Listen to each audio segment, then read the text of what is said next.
Pride and Prejudice by Jane Austen. Chapter 5. Within a short walk of Longbourn lived a family with whom the Bennets were particularly intimate. Sir William Lucas had been formerly in trade in Meryton, where he had made a tolerable fortune and risen to the honour of knighthood by an address to the king during his mayoralty. The distinction had perhaps been felt too strongly.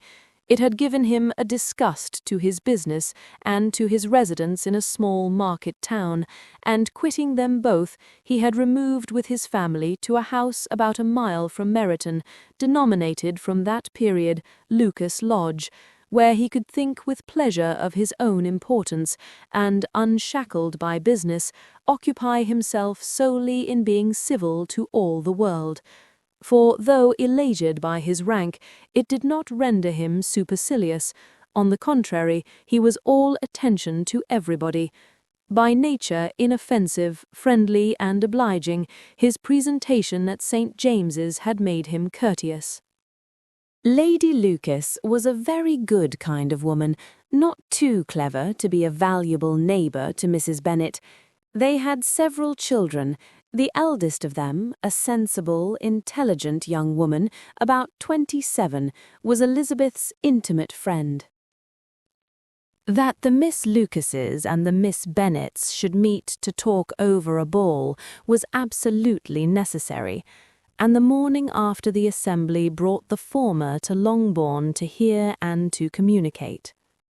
"You began the evening well, Charlotte," said Mrs. Bennet, with civil self-command, to Miss Lucas. "You were Mr. Bingley's first choice." "Yes, but he seemed to like his second better." "Oh, you mean Jane, I suppose, because he danced with her twice? To be sure, that did seem as if he admired her. Indeed, I rather believe he did. I heard something about it, but I hardly know what. Something about Mr. Robinson." "Perhaps you mean what I overheard between him and Mr. Robinson. Did not I mention it to you? Mr. Robinson's asking him how he liked our Meryton assemblies, and whether he did not think there were a great many pretty women in the room, and which he thought the prettiest, and his answering immediately to the last question, 'Oh, the eldest Miss Bennet beyond a doubt. There cannot be two opinions on that point.'" "Upon my word! Well, that was very decided indeed. That does seem as if— But however, it may all come to nothing, you know." "My overhearings were more to the purpose than yours, Eliza," said Charlotte. "Mr. Darcy is not so well worth listening to as his friend, is he? Poor Eliza, to be only just tolerable." "I beg you will not put it into Lizzie's head to be vexed by his ill treatment, for he is such a disagreeable man that it would be quite a misfortune to be liked by him.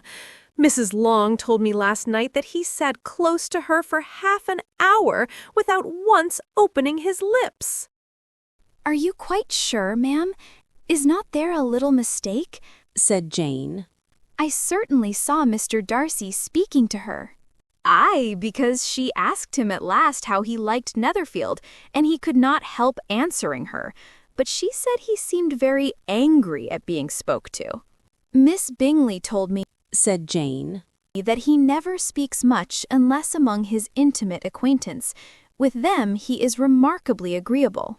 "I do not believe a word of it, my dear. If he had been so very agreeable, he would have talked to Mrs. Long. But I can guess how it was. Everybody says that he is eat up with pride, and I dare say he had heard somehow that Mrs. Long does not keep a carriage and had to come to the ball in a hack chaise." "I do not mind his not talking to Mrs. Long," said Miss Lucas, "but I wish he had danced with Eliza."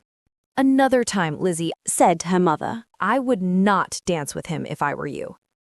"I believe, ma'am, I may safely promise you never to dance with him. His pride does not offend me so much as pride often does," said Miss Lucas, "because there is an excuse for it. One cannot wonder that so very fine young man, with family, fortune, everything in his favor, should think highly of himself. If I may so express it, he has a right to be proud."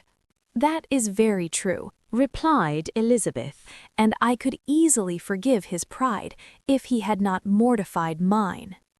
"Pride," observed Mary, who piqued herself upon the solidity of her reflections, "is a very common failing, I believe. By all that I have ever read, I am convinced that it is very common indeed, that human nature is particularly prone to it, and that there are very few of us who do not cherish a feeling of self-complacency on the score of some quality or other, real or imaginary. Vanity and pride are different things, though the words are often used synonymously. A person may be proud without being vain. Pride relates more to our opinion of ourselves, vanity to what we would have others think of us." "If I were as rich as Mr. Darcy," cried a young Lucas who came with his sisters, "I should not care how proud I was. I would keep a pack of foxhounds and drink a bottle of wine every day." "Then you would drink a great deal more than you ought, and if I were to see you at it, I should take away your bottle directly." The boy protested that she should not. She continued to declare that she would, and the argument ended only with the visit.